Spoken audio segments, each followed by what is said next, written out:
Hey everybody, welcome to my channel, JM Games.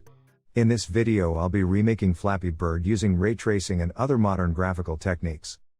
Are you one of those people who watches a video for 30 seconds and then loses interest? If so, be sure to download this game via the link in the description, smash the like button, and I'll see you next time. For everyone else, I hope you'll watch and enjoy this video until the end. Anyway, so I've decided to have different graphics modes, including path tracing, so if you want to see how Unity's path tracing is coming along, be sure to watch until the end of the video. Path tracing is one of the main reasons Pixar movies look so good, so if Unity can nail that, it should be a great addition. The other graphics modes will be normal graphics with no ray tracing, which will be the default setting since most people don't have graphics cards that support ray tracing.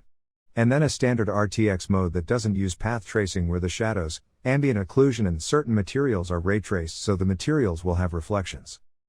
I've written some code in the form of a script to allow you to control the bird, as well as animate it appropriately. Then I wrote some more scripts to spawn and control the pipes that will be the obstacles in the game, of course, as well as controlling the collisions and when to display various bits of text on screen, stuff like that.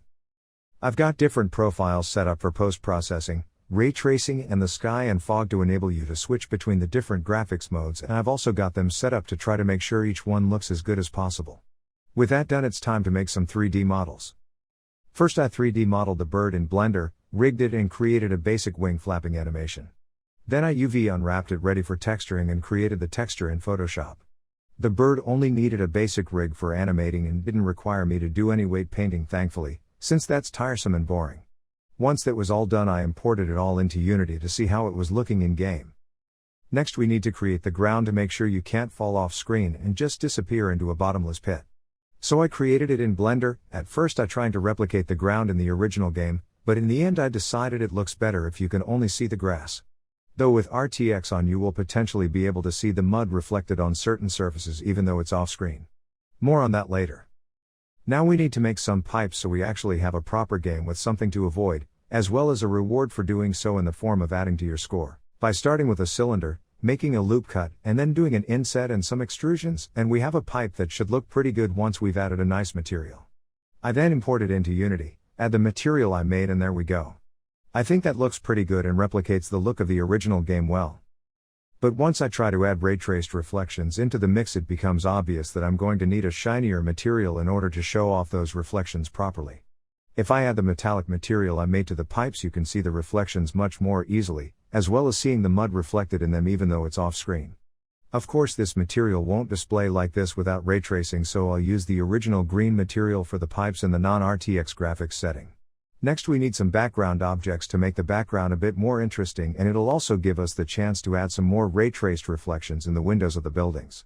Some amorphous blobs should do for the foliage once I've added a nice material, since we're going for stylized graphics. For the buildings I used reference images of Vietnamese buildings, since that's where the creator of the original game is from.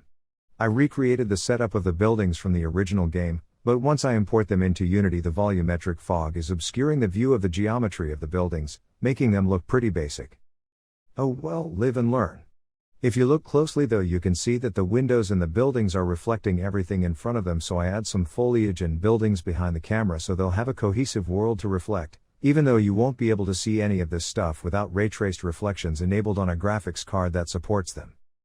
I made the logo etc. in Photoshop. The logo I went with in the end isn't true to the original, but I think this logo should work better in thumbnails, which is an important consideration for YouTubers. Now that the coding and 3D modeling is done, it's time to test the game and make sure it all works properly. At first I made the game way too easy, which meant you could end up playing it forever on your first go, which might get boring after a while. Forever is a long time after all. So I made the pipes come at you twice as fast, made the gap between the upper and lower pipes much smaller, and made the force propelling you upwards when you push the button greater. This last change means the game doesn't feel as good as it did before, and it's much harder to get used to, but I think the trade-off is worth it.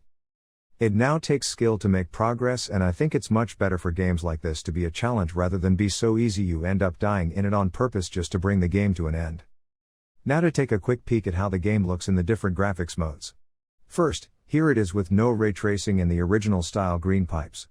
It looks nice enough, but the main point of this video was to add ray tracing, of course. Here it is with standard ray tracing, without using path tracing. The shadows and ambient occlusion look better I think, and of course you get nice reflections on the pipes as well as the windows of the buildings in the background.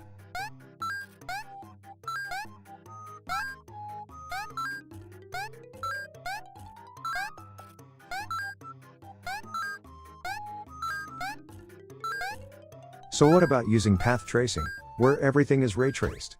Well, I'd better warn you, this next section contains flashing lights that could trigger people with certain types of epilepsy.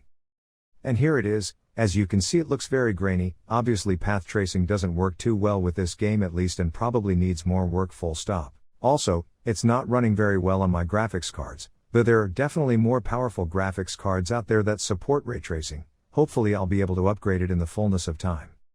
In order to switch between them, you need to hold Shift and press 1 for non-RTX mode, which is the default, hold Shift and press 2 for the standard RTX mode, and hold Shift and press 3 for path tracing mode. This has to be done on the title screen though, you can't do it mid-game. I have put this information in the description on the itch.io page. I should mention I also discovered a bug where if you switch to path tracing mode and then back again, you end up getting about 3 FPS. Strangely, the game works fine, and this doesn't happen if you're using MSI Afterburner. As far as I can tell, this seems to be a Unity issue, but at least MSI Afterburner provides a workaround. I've added this game for free to my itch.io page, so be sure to download it and try it out for yourself and let me know what you think of it. Of course, the ray tracing and path tracing will only work on newer graphics cards that support these features, but you can still enjoy the base game that uses Unity's HD render pipeline as well as volumetric fog even if your graphics card doesn't support ray tracing. I have an RTX graphics card of course, and I got 130 FPS in the non-RTX mode, 34 FPS in normal RTX mode, and 15 FPS in path tracing mode, all at 1080p. Let me know what kind of frame rates you get in the comments. Obviously the RTX features are tough on the frame rate even with NVIDIA RT cores helping out. Anyway, I hope you enjoyed this video. Be sure to smash the like button, subscribe, and hit the notification bell for more great content.